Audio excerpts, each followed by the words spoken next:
نحمده و نصلی علی رسوله الکریم. اما بعد، و السلام علیکم و رحمت الله و برکاته. دوستان عزتمند، در هر کجایی که قرار دارید امیدوارم تندرست و صحتمند باشید و همیشه لباس عافیت و سعادت به کامتون باشد. ابتدا از درگاه الله ذوالجلال خواهانیم الله مهربان برایمان توفیق عنایت بفرمایند تا به گفته های الله و رسول عامل باشیم، سنت های زیبای آن حضرت صلی الله علیه و سلم را در حیات زندگیمان پیاده بسازیم. در این حیات چند روز خود بتوانیم خوشنودی و راضیگی الله سبحانه و تعالی مقصود و هدف هر یک مسلمان است، بتوانیم خوشنودی ربمان را با عملکرد خوب خود به دست بیاریم. بنابراین در آمد روزهای مبارک ذوالحجه دوستانم قرار داریم. اگر عمر باقی باشد روز 30 ایون الکه اولی ماه مبارک ذوالحجه فرا میرسد. تصمیم داریم که با شما در فضائل این روزهای مبارک صحبتی داشته باشیم. آنقدر روزهای مبارک و با ارزشند که الله ذوالجلال در کلام زیبایش حرف به میان می آورد. می فرمایند استعذ بالله و الفجر و لیال عشر. الله قسم به صبحگاهان، قسم به شبهای 10گانه یاد می کند که بعض مفسرین از آن جمله ابن عباس رضی الله عنهما، قتاده، مجاهد، ابن کثیر و بعضی از مفسرین کرام دیگر به این نظریه‌اند که مراد از شب‌های 10گانه این 10 شب اولی ماه مبارک ذوالحجه هست. در سوره مبارکه حج هم الله می‌فرمایند واذکروا الله فی ایام معلومات. الله یاد کنید در روزهای مشخص و معلوم، که بعض مفسرین من جمله امام ابو حنیفه رحمت الله علیه می‌فرمایند مراد از ایام معلومات این 10 روز مبارک ذوالحجه هست. 10 روز اولی ماه مبارک ذوالحجه هست. پیامبر گرامی علیه السلام که راوی حدیث ابن عباس رضی الله عنهما می‌فرمایند ما من ایام العمل الصالح فيهن احب الى الله من هذه الايام العشر. یگام روزهای وجود ندارد، هیچ روز وجود ندارد که عمل به سوی الله محبوب تر باشد مگر این روزهای 10گانه.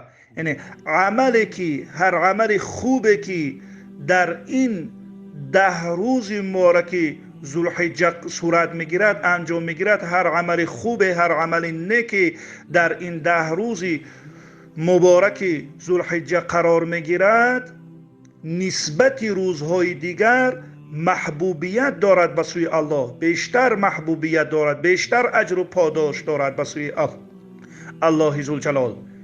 یعنی از آن جمله تحلیل، تسبیح، یعنی سبحان الله که ما میگوییم، الحمدلله که میگوییم، الله اکبر میگوییم، تلاوت قرآن که انجام میدهیم، صدقه میکنیم، خیر احسان میکنیم، نمازی که ادا میکنیم، هر عمل خوبی که انجام میدهیم، روزه‌ای که میگیریم، هر عبادت خوبی که انجام میدهیم، هر عبادت و هر عمل خوبی که انجام میدهیم، نسبت روزهای دیگر در این 10 روز اول مبارک ذوالحجه به سوی الله بیشتر محبوبتر و بیشتر پسندیده تر هست به سوی رب و اجر و پاداش هم بیشتر دارد. وقتی پیامبر نازنین این حدیث بیان کردند که این روزها اونقدر مبارک است که عملش نسبت روزهای دیگر بیشتر به سوی الله محبوبیت دارد، صحابه از پیامبر سوال کردند، پرسیدند یا رسول الله الجهاد فی سبیل الله، ای حبیب خدا، ای جهادی در راه الله دم عمل این روزها بیشتر به سوی الله محبوبیت دارد؟ پیامبر فرمودند الجهاد فی سبیل الله، بله، از جهادی در راه الله دم. مگر پیامبر استثناء کردند الا رجل خرج بنفسه و ماله فلم یرجع من ذلك بشیء، مگر از اون مردی که در راه الله سبحانه و تعالی خارج می شود با جان و مالش و بر نمی گردد مگر جام شهادت می نوشد، مگر اینکه جام شهادت، نهایتا جام شهادت می نوشد. این فرد به سوی الله و عملش و خودش به سوی الله نهایت محبوبیت دارد. دیگر یگام عمل بالاتر نیست، تنها عملی بالاتر، عمل خوب همین مرد است، همین عمل خوب هست که کسی که در راه الله با جان و مالش خارج می شود، جام شهادت می شود، همین عمل هست پیامبر فرمودن بالاتر از عمل در ده روز اول ذوالحجه. دیگر یگان عمل در روزهای دیگر در اجر و پاداش و محبوبیت به سوی الله برابر و بالاتر شدن نمیتواند با آن عملی که در این روزهای مبارک ذوالحجه قرار میگیرد. این روزه‌ای که ما در روزهای دیگر میگیریم، تلاوت قرآن، صدقه در غیر روزهای 10 روزی ذوالحجه انجام میدهیم، آنقدر محبوبیت ندارد به سوی الله که در این روزها وقتی انجامش میدیم چقدر محبوبیتی بیشتر دارد. دوستانم، وقتی صحابه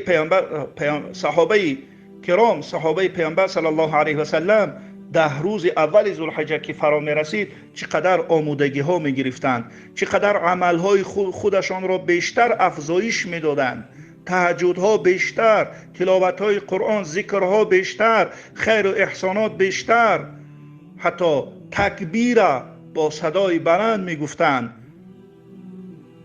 که با یکدیگر آگاه میکردن که 10 روزی مبارک ذوالحجه فرا رسید، عملها را بیشتر کنید. و با صداهای بلند میگفتند الله اکبر الله اکبر لا اله الا الله الله اکبر الله اکبر ولله الحمد.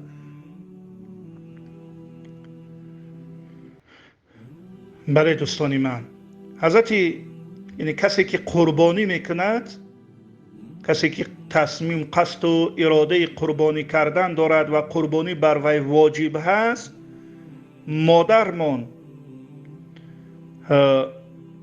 ام سلمه رضی الله عنها میفرمایند که پیامبر گرامی علیه الصلاة و السلام فرمودند من کان له ذبح یذبحه فاذا احل حلال ذی الحجه فلا یأخذن شعره.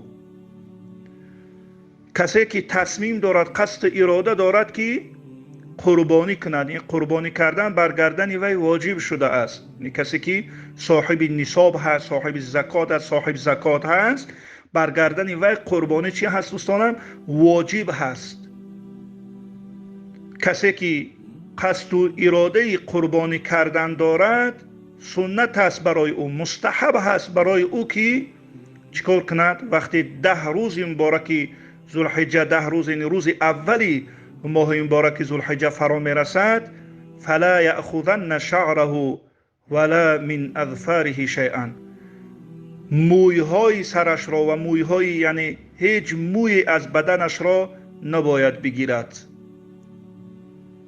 چی موی سر باشد، چی موی زیر کش باشد و هر موی زیادتی که هست، حتی موی لب هست، هر موی هایی که هست از بدنش نباید با فرارسیدن روز اول ذوالحجه تا قربانی را کردن نباید چیکار کند؟ هیچ موی بدنش را بگیرد، حتی ناخونهاش نباید بگیرد، حتی یضحیه، تا اینکه پیامبر فرمودند تا که قربانیش انجام بدهد. یعنی این مستحب هست در مذهب امام ابو حنیفه رحمت الله علیه که کسی که قصد و اراده قربانی دارد از روز اول ذوالحجه دیگر بهتر و خوبتر این هست که نه موی سر بگیرد، نه موی هیچ بدنش را و نه ناخون بگیرد تا اینکه قربانی را انجام بدهد روز 10 ذوالحجه. و بعد انجام دادن قربانی رفته ناخونها و هر موی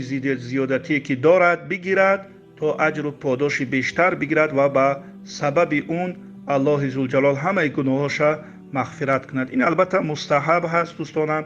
کسی اگر این کار را انجام داد بیشتر ثواب و اجر میگیرد و کسی اگر امکانیت این کار را انجام دادن نداشته باشد، گرچه قصد قربانی داشته باشد، انشاءالله که قربانی او در نزد الله سبحانه و تعالی قبول هست و جای یگام حرف دیگری وجود ندارد. ولی خوشا به حال کسی که به حتی سنتی یا یک مستحب هم عمل میکند و امکانیت دارد عمل کند، انشاءالله که اجر و پاداش میگیرد.